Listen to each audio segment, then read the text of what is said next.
Halo rekan-rekan profesional, selamat datang di YouTube channel Deka Learning. Di channel ini, rekan-rekan dapat menyaksikan konten-konten yang dapat menambah wawasan tentang project management dan pengembangan profesional. Yuk dukung kami dengan cara subscribe dan juga nyalakan lonceng notifikasi agar terus mendapatkan konten terupdate dari kami. Selamat menyaksikan video ini ya. Persiapan ujian itu sebenarnya yang tadi saya ceritakan bahwa teman-teman ada dua hal yang harus dipastikan. Teman-teman sudah mempunyai pengalaman kerja selama 3 tahun dan kemudian sudah training 35 jam. Jadi ujiannya pun sekarang sudah tersedia dalam bahasa Indonesia. Saya lebih prefer menyarankan teman-teman ujian dalam bahasa Inggris karena pertama buku-bukunya lebih banyak yang tersedia dalam bahasa Inggris. Yang kedua, latihan soal tidak ada yang versi bahasa Indonesia.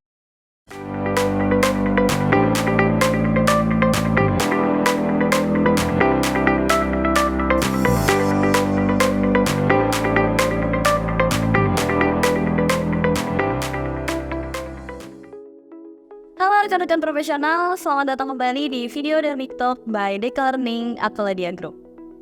Gimana kabarnya nih rekan-rekan profesional semuanya? Semoga selalu dalam keadaan sehat ya. Perkenalkan, saya Indah Catur Terasi yang akan memandu sesi dari Talk kali ini. Nah, di sesi kali ini kita akan berdiskusi mengenai topik PMP Exam Preparation dan sudah bersama dengan saya praktisi yang ahli di dalam dunia project management yaitu Bapak Reza Ilham PMP. Dan langsung saja kita sapa yuk. Halo Pak Reza, gimana kabarnya nih? Sehat Pak? Baik, Mbak Ida. Apa kabar Mbak Ida? Alhamdulillah baik juga nih Pak. Masih sudah menanyakan. Oke, sebelum memulai lebih lanjut, boleh nih Pak kita throwback dulu nih Pak. Gimana, kapan Bapak mengetahui perihal sertifikasi PMP dan apa yang mendorong Bapak untuk nekunin hal-hal ini?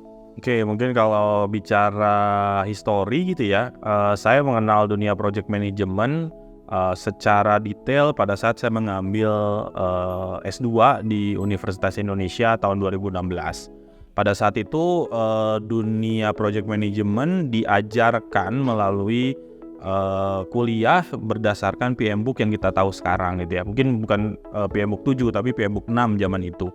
Jadi kuliahnya pun berdasarkan itu. Sehingga saya baru sadar bahwa ternyata project management itu ada ilmunya dan ada sertifikasinya. Jadi pada saat saya lulus tahun 2018, saya berpikir, waduh sayang juga ya kalau setelah saya udah mendalami ini, saya baru dapat sertifikat ijazahnya, tapi saya nggak dilengkapi dengan sertifikatnya. Jadi saya waktu itu searching, oh ternyata ya memang di backup dengan PMP gitu ya, Project Management Profesional. Saya akhirnya mengambil ujian dan lulus itu tahun 2019 gitu ya. Oh berarti tertariknya pas dari kuliah ya Pak, mulai tertarik gitu. Oke, dan sebenarnya ada berapa banyak sertifikasi yang ditawarkan oleh PMI Pak, dan bisa Bapak menyebutkan beberapa di antara dari banyaknya?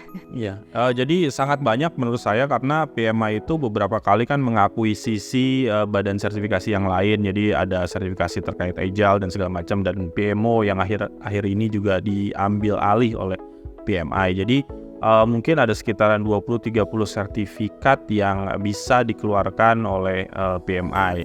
Namun ada beberapa yang cukup favorit gitu ya di Indonesia yang rekan-rekan di sini mungkin bisa ambil sebagai bahan untuk karirnya ke depan. Yang paling favorit adalah PMP, tentu saja Project Management Profesional.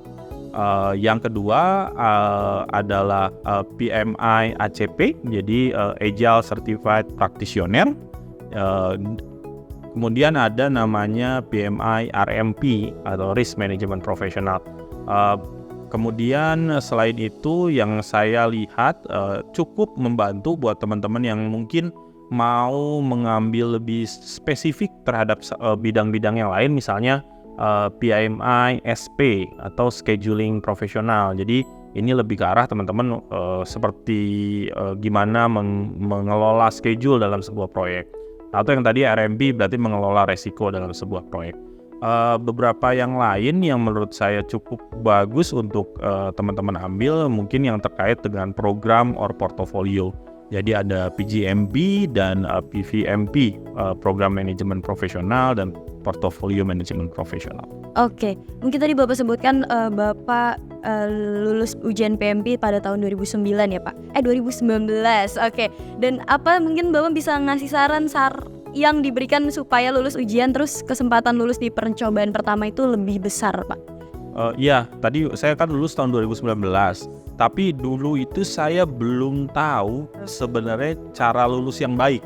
Ya, jadi saya mungkin anomali karena nggak banyak orang yang habis kuliah S2 ngambil ujian sertifikasi kemudian lulus. Mungkin saya hoki zaman itu gitu ya.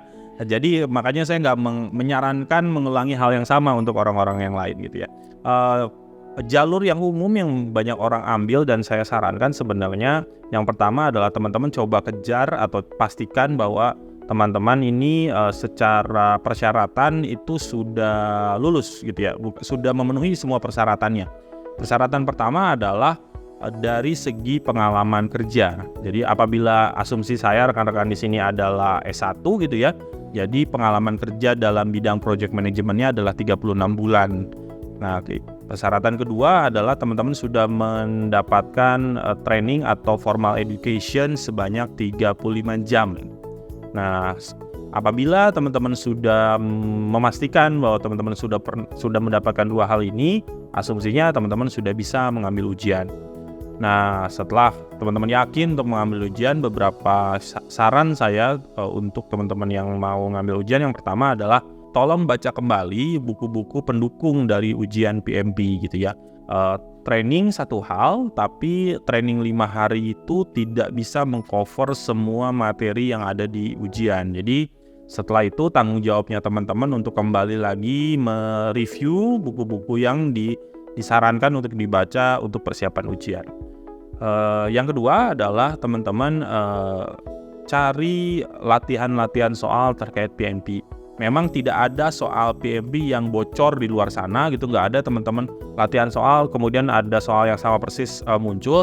Tapi menurut saya dan pengalaman teman-teman yang mengambil ujian, seberapa banyak teman-teman mengambil latihan soal, untuk semakin terbiasa teman-teman untuk menjawab real ujiannya, karena di situ teman-teman akan belajar bagaimana mengelola waktu, mengelola juga stamina dalam menjawab soal yang 4 jam gitu ya. Jadi alangkah baiknya teman-teman coba mereview soal-soalnya dan menjawab soal-soal yang ada di exam simulator di luar sana. Yang ketiga tidak kalah pentingnya adalah teman-teman cari teman-teman seperjuangan untuk mengikuti ujian gitu ya, karena beberapa case teman-teman yang berlatih sendiri atau memulai perjalanan mendapatkan sertifikasi PMP akhirnya bukan tidak lulus ujian tapi tidak jadi ujian. Tidak jadi ujian kenapa? Karena banyak halangan rintangan selama persiapannya. Ya kita tahu bahwa pekerjaan di kantor juga tetap akan ada, waktu juga terbatas, kemudian juga materi yang cukup banyak. Jadi dengan adanya teman yang sama-sama ingin sertifikasi PMP, biasanya bisa menjaga semangat dan membagi beban pekerjaan mereview soal atau mereview buku. Jadi membuat teman-teman bisa lebih sustain dalam persiapan ujiannya. Jadi mungkin itu saran dari saya. Jadi ada 3, membaca kembali bukunya, latihan soal, dan mencari teman belajar gitu ya. Nantinya kalau ada seseorang kandidat tidak berhasil dalam upaya pertamanya nih Pak, ujian PMP-nya, nah berapa banyak peluang tambahan yang mereka miliki dalam 1 tahun kelayakan? Oke, jadi setelah teman-teman punya eligibility ID atau tadi kelayakan, teman-teman punya hak untuk ujian sebanyak 3 kali sebenarnya. Jadi semoga gitu ya tidak dipakai alokasi 3 kalinya. Jadi pertama kali ujian langsung lulus gitu harapan semua orang.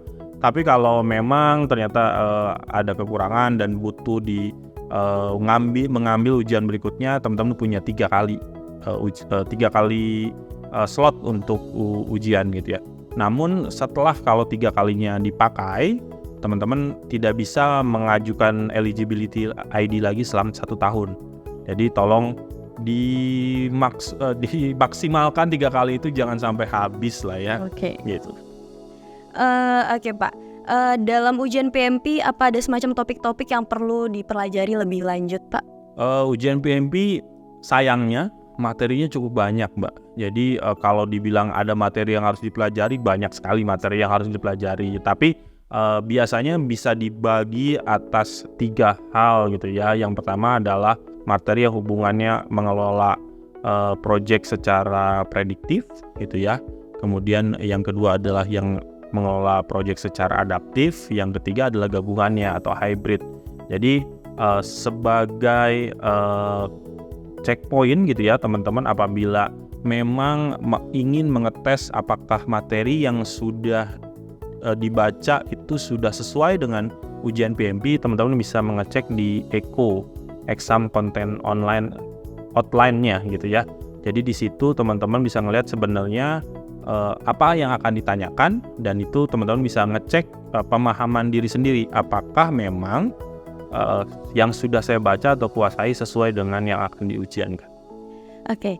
Nah sebelumnya Bapak menyebutkan menyarankan untuk membaca buku-buku. Nah mungkin bisa disarankan Pak, buku-bukunya tuh apa aja untuk persiapan ujian nanti?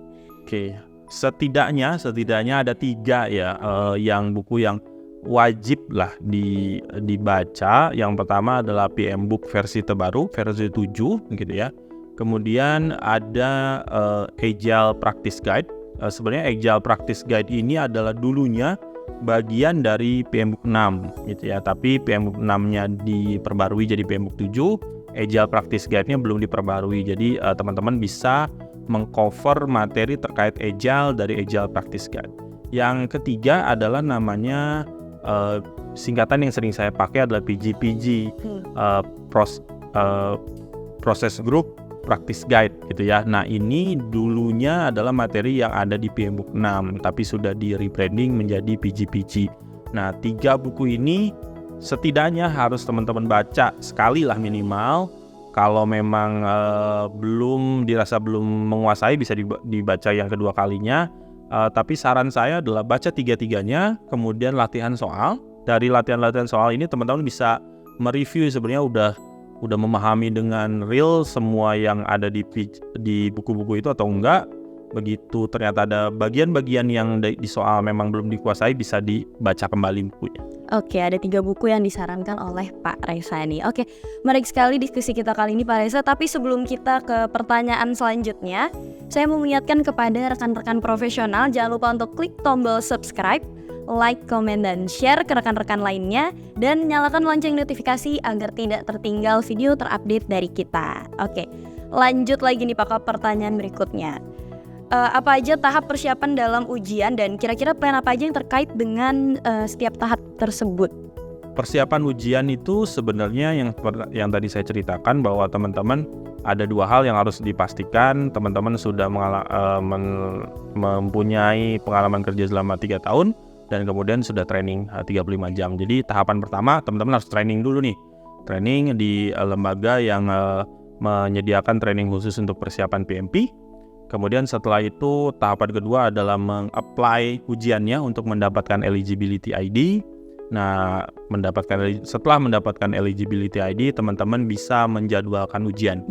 Nah, saran saya jangan lupa dijadwalkan ujiannya, baru persiapan ujiannya. Karena ada kalanya orang-orang tidak menjadwalkan ujian, bilangnya mau persiapan dulu ujian, akhirnya apa?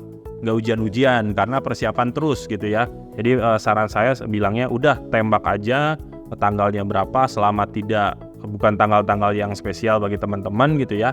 Jadi nanti persiapannya mengikuti tanggal ujiannya. Karena mencari tanggal ujian pun nggak gampang karena tes centernya juga padat gitu ya.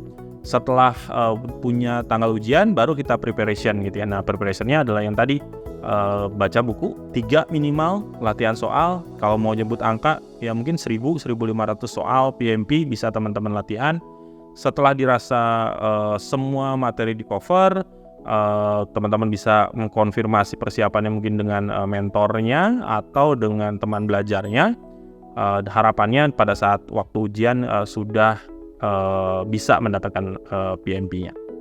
Tapi perjalanan PMP teman-teman nggak berhenti di situ sebenarnya. Setelah mendapatkan ujian, setelah mendapatkan sertifikasi pada saat ujian, teman-teman harus mempertahankan sertifikasinya. Gimana cara mempertahankan sertifikasinya? Dengan mendapatkan namanya PDU atau Professional Development Unit. Nah, tanggung jawab teman-teman untuk mempertahankan sertifikasi adalah mendapatkan PDU sebanyak 65 dalam 3 tahun. Nah, didapat dari mana PDU itu? Ya bisa dengan mengikuti training, membaca buku, mengikuti webinar, aktif di kegiatan volunteer, itu bisa mendapatkan PDU selama berhubungan dengan project management. Apabila teman-teman bisa mendapatkan 65 PDU selama 3 tahun, teman-teman bisa merenew atau memperbaharui sertifikasinya. Kalau tidak dapat 65-nya, berita buruknya harus ujian lagi gitu ya. Jadi saran saya jangan sampai tidak dapat 65 PDU-nya karena ujiannya lebih sulit daripada untuk mempertahankan PDU-nya. Mungkin itu. Oke. Sebelumnya Bapak menyinggung perihal persiapan ujian nih Pak. Nah, menurut Bapak berapa lama waktu yang disiapkan untuk persiapan ujian dan faktor apa saja mempengaruhi dari durasinya? Seperti tadi saya bilang, kalau angka baiknya menentukan tanggal ujiannya dulu sebelum persiapannya. Jadi terus akhirnya pertanyaan itu kapan saya harus ujian Pak gitu ya. Jadi saya biasanya menyarankan adalah 3 bulan sejak teman-teman selesai training. Jadi misalnya trainingnya sudah selesai di akhir Januari gitu ya, akhir April teman-teman bisa menetapkan tanggal ujian gitu ya. Apa konsiderasi dari penetapan 3 bulan itu? Yang pertama adalah mungkin tolong dipertimbangkan apakah teman-teman dalam 3 bulan ini beban kerja sudah terjadwalkan gitu ya. Kalau memang proyeknya sangat padat, ya mungkin bisa ditunda. Tapi kalau memang proyeknya sedang ringan, angka baiknya 3 bulan itu dimaksimalkan untuk persiapan ujian. Atau ada teman-teman yang memang kondisinya sekarang lagi idle menunggu proyek baru, ya 3 bulan itu bisa full time untuk persiapan. Jadi dengan konsiderasi itu menurut saya 3 bulan itu sudah cukup untuk persiapan membaca buku, latihan soal untuk teman-teman akhirnya ujian di 3 bulan. Oke. Dalam bahasa apa saja research materialnya seperti yang Bapak sebutkan tadi, PM Book, Agile, dan proses guide tersedia, dan dalam bahasa apa ujian PMP saat ini ditawarkan Pak? Bukunya itu sudah ada yang versi bahasa Indonesianya, jadi teman-teman bisa aksesnya di websitenya PMI atau membelinya di lokal chapter. Jadi di Indonesia chapter juga tersedia yang sudah ditranslasikan yang versi bahasa Indonesia. Ujiannya pun sekarang sudah tersedia dalam bahasa Indonesia. Tapi sebenarnya pertanyaan ini selalu saya jawab seperti ini. Jadi menurut saya saya lebih prefer menyarankan teman-teman ujian dalam bahasa Inggris karena pertama buku-bukunya lebih banyak yang tersedia dalam bahasa Inggris. Yang kedua, latihan soal tidak ada yang versi bahasa Indonesia. Jadi ketika teman-teman sudah memutuskan untuk ujian dalam bahasa Indonesia, sebenarnya supporting sistemnya malah lebih sedikit.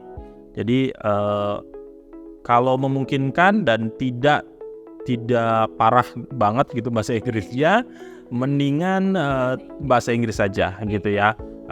Seperti itu karena bahasa Inggrisnya pun sebenarnya nggak terlalu grammar banget gitu ya, jadi teman-teman harusnya lebih bisa mengerti. Tapi sekali lagi kalau memang sudah memutuskan ingin bahasa Indonesia karena memang saya pengennya bahasa Indonesia, sudah tersedia. Jadi PMI sudah memfasilitasi kita untuk ujian dalam bahasa Indonesia. Oke, sudah tersedia dengan bahasa Indonesia nih sekarang ya berarti ya Pak. Mungkin Bapak bisa ngasih nasihat nih Pak untuk para kandidat ujian PMP dan mungkin bisa merekomendasikan juga kepada para calon untuk mempersiapkannya itu seperti apa? Oke, jadi PMP itu sekali lagi adalah ujian sertifikasi yang cukup berat. Jadi yang pertama adalah sadar bahwa persiapannya akan padat dan sulit gitu ya, sehingga jangan anggap kalau baca lulus gitu ya. Jadi banyak sekali, bukan menakut-nakuti ya, banyak sekali yang tidak lulus, bukan banyak yang lulus, banyak yang tidak lulus. Jumlah PMP di Indonesia pun nggak terlalu banyak, itu membuktikan bahwa soal ujian ini sulit. Jadi dengan ujian yang sulit, berarti persiapannya pun harus sebanding gitu ya. Jadi persiapannya pun bukan asal ada waktu, tapi waktunya memang harus dialokasikan. Waktu untuk baca buku, waktu untuk latihan soal, waktu untuk study group atau belajar bersama, itu harus dialokasikan, bukan hanya sekedar lewat. Jadi teman-teman silahkan kalau memang akan akan sudah mau ujian gitu ya, silakan alokasikan waktu yang cocok untuk teman-teman. Ada yang prefer misalnya malam, ada yang prefer pagi, silakan. Tapi waktu itu tetap harus dialokasikan untuk ujian PNB. Dan yang kedua adalah bisa mengakses kemampuan diri. Karena gini, setiap orang punya journey yang berbeda-beda di MPMP. Saya pernah lihat orang yang setelah training sebulan langsung ujian dan lulus. Ada yang setahun persiapan baru lulus. Ada yang setelah 2 kali ujian baru lulus. Jadi jangan samakan kondisi kita dengan yang lain. Jadi silakan assess diri kita, kapan kita sudah siap. Salah satu tools untuk mengakses kemampuan kita untuk ujian adalah dengan latihan soal. Jadi banyak exam simulator di luar sana yang sudah mirip dengan kondisi ujian, sehingga teman-teman bisa ngelihat bahwa apakah saya sudah cukup pantas untuk ujian gitu ya. Dengan itu teman-teman bisa memprepare-nya lebih baik gitu ya Mbak Ida. Oke. Dan mungkin ada berapa banyak waktu yang disarankan Bapak untuk dialokasikan oleh para kandidat untuk latihan simulasi ujian, dan kegiatan utama apa yang harus mereka fokuskan dalam tahap persiapan ini Pak? Tadi kan kita sudah bahas juga. Menurut saya jadi beberapa yang saya sarankan untuk persiapan ujian dalam latihan soal. Biasanya ada beberapa exam simulator yang bisa membagi kondisi ujiannya. Jadi ada seperti latihan yang soalnya mungkin 10 atau 25 soal. Itu teman-teman bisa kerjakan di sela-sela pekerjaan. Misalnya di jam makan siang atau di pagi hari menunggu meeting, atau di akhir hari ketika menunggu macet reda gitu ya. Itu bisa 10 atau 25 soal bisa dikerjakan. Tapi saran saya di setiap minggunya pastikan teman-teman mengerjakan full set soal. Full set soal berarti yang jumlah soalnya mirip dengan ujian, yaitu 180 soal. Kalau mengerjakan 180 soal berarti teman-teman butuh waktu sekitar 4 jam.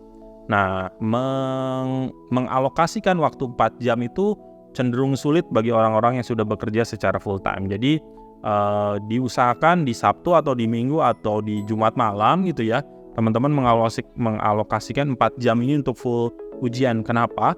Karena 4 full set soal ini akan mengetes endurance kita atau stamina kita menjawab soal. Ada kalanya kalau menjawab soal yang 25 mungkin banyak yang benernya, tapi begitu 180 soal, fokus kita udah hilang tuh. Biasanya di soal-soal di 100, di 110 itu udah hilang, jenuh, udah mulai masuk gitu ya. Akhirnya kita nggak teliti menjawab soal atau sudah lupa hafalan-hafalan kita. Jadinya latihan 180 soal itu wajib gitu ya. Jadi bedakan antara yang di weekdays ketika teman-teman bisa mengerjakan 10-25 soal, dan weekend mungkin untuk yang full set soal. Ya, menyempatkan waktu untuk mengerjakan 180 soal ya Pak ya. Oke, menarik sekali perbincangan kita kali ini. Terima kasih Pak Reza sudah meluangkan waktunya untuk sharing-sharing pengalaman Bapak, dan semoga perbincangan kita kali ini dapat bermanfaat bagi rekan-rekan profesional lainnya. Oke, saya ingatkan kembali untuk rekan-rekan profesional, jangan lupa untuk klik tombol subscribe, like, comment, and share ke rekan-rekan profesional lainnya. Dan jangan lupa juga untuk menyalakan tombol notifikasi agar tidak tertinggal video-video terupdate dari kita. Nah, sampai jumpa di sesi Dynamic Talk lainnya. Stay safe and stay healthy everyone. Bye-bye. Halo rekan-rekan profesional, terima kasih telah menonton video ini. Semoga video ini dapat bermanfaat untuk rekan-rekan profesional. Jika rekan-rekan profesional suka, jangan lupa untuk di-like videonya dan dibagikan ke rekan-rekan lainnya ya. Rekan-rekan profesional juga dapat mengirimkan pertanyaan atau saran topik yang ingin kami bahas di kolom komentar. Jangan lupa untuk menyalakan lonceng notifikasi agar tidak ketinggalan update konten menarik lainnya. Sampai jumpa di video berikutnya ya.